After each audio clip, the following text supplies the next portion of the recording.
This time around, Final Fantasy VII Rebirth, exclusively for the PlayStation 5.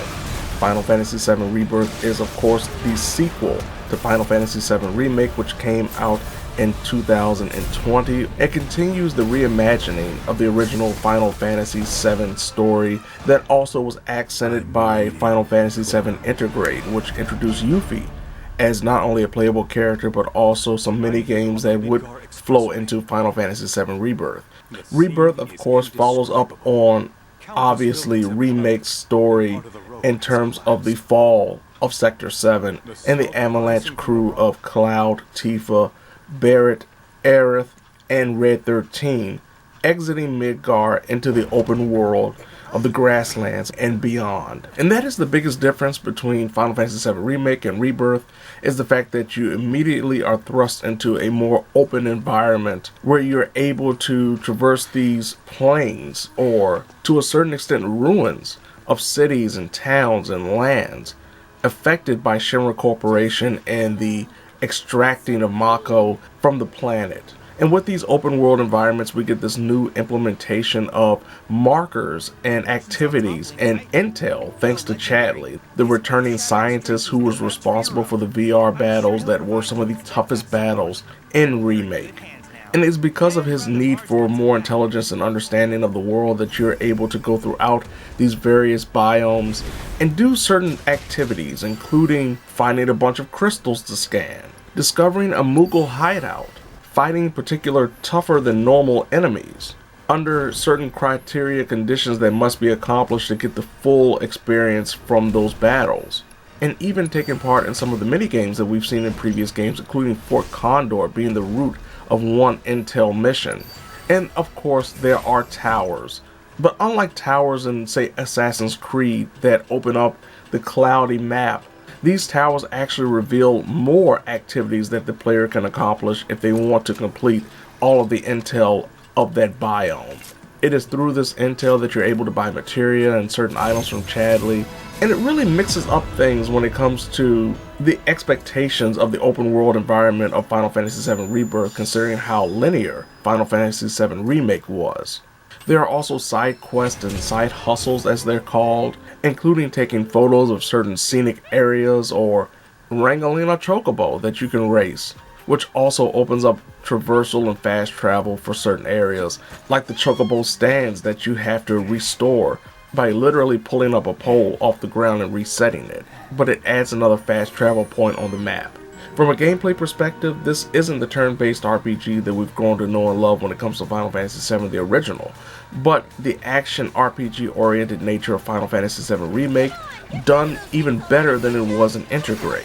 Of course, you can switch between your playable characters, whoever you have in your active party, and pull off regular attacks, build up your ATB meter to cast spells or abilities, or even use items. The limit break system, of course, returns where you take damage and are able to eventually use some grandiose, spectacular, and potentially heavy-handed attacks or defensive measures, especially if you're playing with Aerith, to rattle foes or buff your party. The synergy system that was first presented in Intergrade also returns here, as you're able to team up with particular party members and pull off some stunning attacks that may even add some buffs to your characters, like adding an extra bar to your ATB gauge or increasing your limit break gauge so you can use your limit break a lot faster. You can actually call in your inactive party members to save you once your health gets low and your team is almost wiped out, to pull off a devastating attack that may or may not save you from having to redo a battle. Interestingly enough, your inactive party members are visible at all times, including during battles, where, depending on who they are, they may even throw some attacks your way to help pepper enemies so they can maybe go down a little faster. The pressure and stagger gauge that has become synonymous with the Final Fantasy franchise since Final Fantasy XIII still is here, and it works really well, especially if you're able to time certain attacks properly. Say if an enemy is preparing to unleash a devastating, unblockable attack, and you're able to hit their elemental weakness with a spell before they are able to unleash that attack, it will pressure them and stun them and leave them open to increase their stagger meter. Which, of course, once that is full, they are stunned and left open to be attacked ferociously which at times could be the perfect opportunity to pull off a limit break or even activate a summon. Now, just like Final Fantasy VII Remake, summons aren't able to be called in as the player sees fit, as the meter that fills to prepare a summon to be activated is somewhat randomized, but I've noticed that it happens a lot more frequently, especially if you're able to pressure or stagger an enemy, than it was in Final Fantasy VII Remake, giving you more opportunities to unleash those powerful summons. And once the summon is on the battlefield, you can use your ATB meter to actually send out specific commands and special attacks. Of course, the guarding and parry system returns, where if you're able to hit the block button at the perfect time right before you're hit, you can parry, and at times if you can dodge roll, you can actually parry and cause a pressure attack. Now, there are still some issues when it comes to the combat. Enemies can hit you a lot faster and a lot harder and even break your combos, while you can't stop the animation for a combo, which will cause you to get damaged, which was a problem in the previous game. And that also flows into utilizing magic, where sometimes you could cast a spell and the enemy just so happens to hit you right before you're finished casting the spell, and that resets the spell, but you still lose the MP that you were going to use if that spell had been cast. There are certain elemental magics like Blizzard, for example, that are stationary. So if the enemy doesn't stay still and they zip across the screen right when you cast that magic spell, it won't follow the enemy, it won't home the enemy. And that causes, of course, a loss of MP and a magic attack that may be very detrimental to your success in that battle. While locking on does work pretty well, flying enemies can be a bit of a bother, especially if you're playing with Cloud or Red 13 or Tifa, where there is no jump button, so the player is reliant on the game hopefully trying to propel your character into the air to hit those flying enemies. If you don't have someone like Barret or Aerith to utilize long-range attacks, that may or may not be as effective as you would want them to be during the situation. The initial camera settings also are very intrusive and don't help when it comes to battles, as it needs to be pulled back a little bit further, and thankfully you can utilize the settings to move the camera back and forth, but it still feels like it could be a little bit further back to give you more of a viewpoint of the battlefield and anticipation of certain attacks that you cannot see coming your way off screen. From a narrative perspective, thus far, a majority of Final Fantasy VII Rebirth follows in line with what was seen in the original game,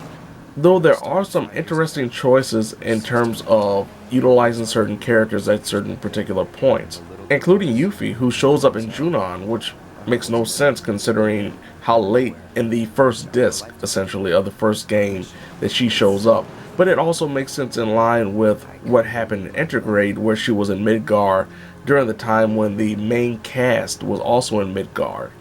Sephiroth makes a few appearances here and there, including an extensive background, the Calm section, where players would go to Calm and have a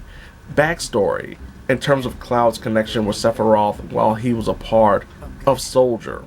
And that plays out in almost full here, pretty much one-to-one, with some interesting takes here and there that really emphasizes just how destructive Sephiroth became during the last days of him as a sane Soldier member. But the big thing about this game thus far is the mini-games, the amount of stuff that you can do, as noted, when it comes to the Intel and Chadley. But also Fort Condor returns, and most importantly, Queen's Blood, which is a card game that they have apparently put a lot of time and effort into to make incredibly interesting and addictive.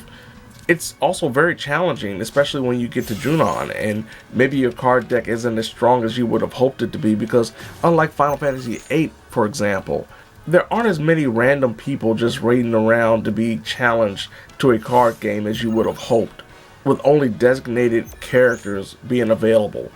I really wish it would have been a little bit more open in terms of potentially facing NPCs that are ready to do battle with Queen's Blood. Technically, the game is gorgeous, of course. There are a few performance hiccups when it comes to not only performance mode, but also graphics mode in regards to frame rate drops. But the biggest issue that I've noticed thus far is the sound mixing. There will be times when the music overwhelms the vocal presentation. While the game automatically sets everything to have subtitles, it becomes imperative that you do, because if you don't, you will miss out on information or just character banter because of how loud the music can be at times. And you don't want to turn off the music completely, because the soundtrack, of course, is phenomenal. But it's something that hopefully will be fixed in the near future, where the music doesn't overwhelm the vocal presentation.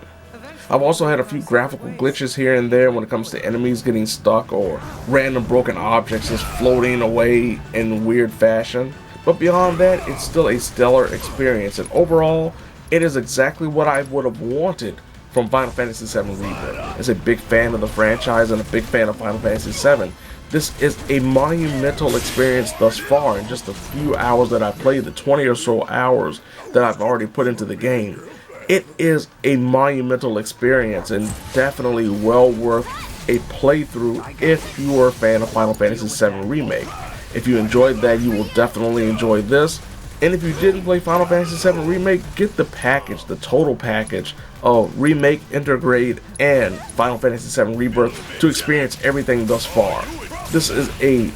full-fledged solid recommendation, and something that I may have as my game of the year before it's all said and done.